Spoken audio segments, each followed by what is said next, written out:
Hey everybody, I am back with my next Wrath of Ashardalon update. I've got the last two heroes here. One of them is called Quinn, the human cleric, and the other one is Keyleth, the elf paladin. So, one thing I would just say is I wasn't really very impressed with the quality of these last two. They kind of reminded me a bit of the Chaos Cultists in the very beginning, just where, I just didn't find it to be as good as some of the other miniatures from the set. And I wasn't, they're not my favorite so far of what I've done. So I know I say I'm quite pleased with certain things. With some of the guys that I do, these are not my favorites.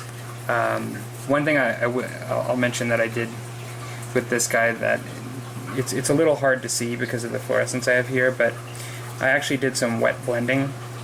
So it is quite a bit darker in the creases and quite a bit lighter in the folds.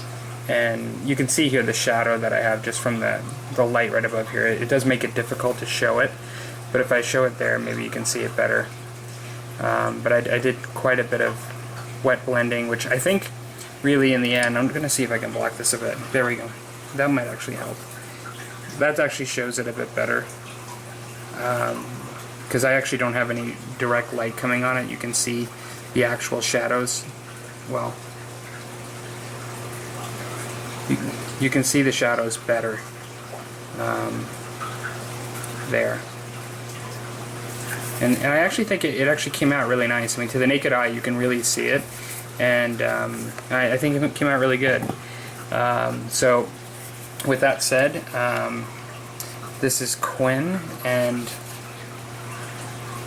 I ended up using just sort of inks on his white armor just to get the recesses there. And that part actually came out really good. One thing I wanted to point out, if you're buying these miniatures, and I don't think most people are buying these miniatures just for high quality miniatures. They're buying it for the game, and so this may or may not really mean anything to them. But if you see right here, that's a nice mold line right there. And typically I do try to get the mold lines out on my kind of higher quality models. And I would have done it with this too. It's not that I consider this to be less quality and I wouldn't have scraped the mold lines off, but this is a different kind of plastic than you would find, let's say, in a resin or even a Games Workshop plastic model. It's a bit of a tougher plastic, and I really felt using some of the stuff that you normally do to take mold lines off, if I cut it here, I would have damaged the model.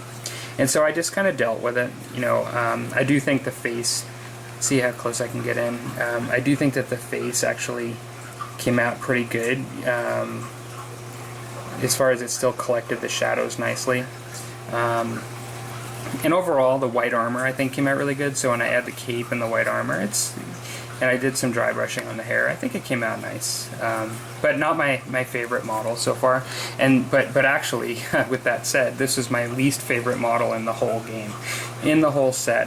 I found this to be my least favorite model, and just I don't know. I just found the quality of it much worse. And I couldn't wait to get through and finish with it.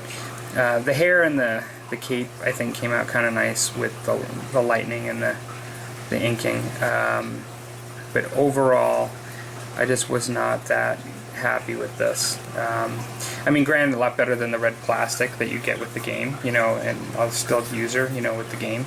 But I wasn't as crazy about it. And so what are you going to do?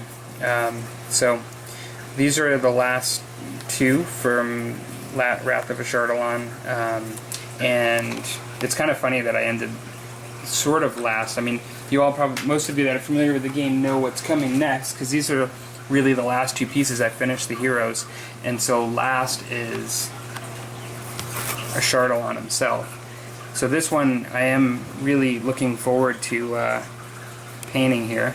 The detail is nice on this model, it appears.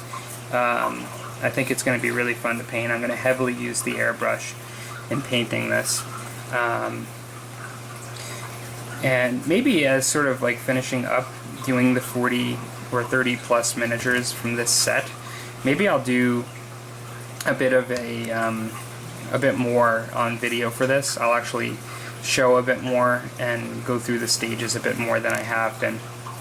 I know it really, like, I haven't had a demand to see things really, I guess, close up and step by step from my audience, and that's why I've kind of pulled back from that. I mean, if you guys have been around in my old videos, I used to do that, but maybe just for this case, I'll do maybe a quick video that shows the end product when I'm done for people that just want to see the end product, and I'll also do a step by step. So, okay, so that's it, everybody, and thanks for watching, and be back with more Eldar, and now working on Wrath of Ashardalon himself. Okay, take care.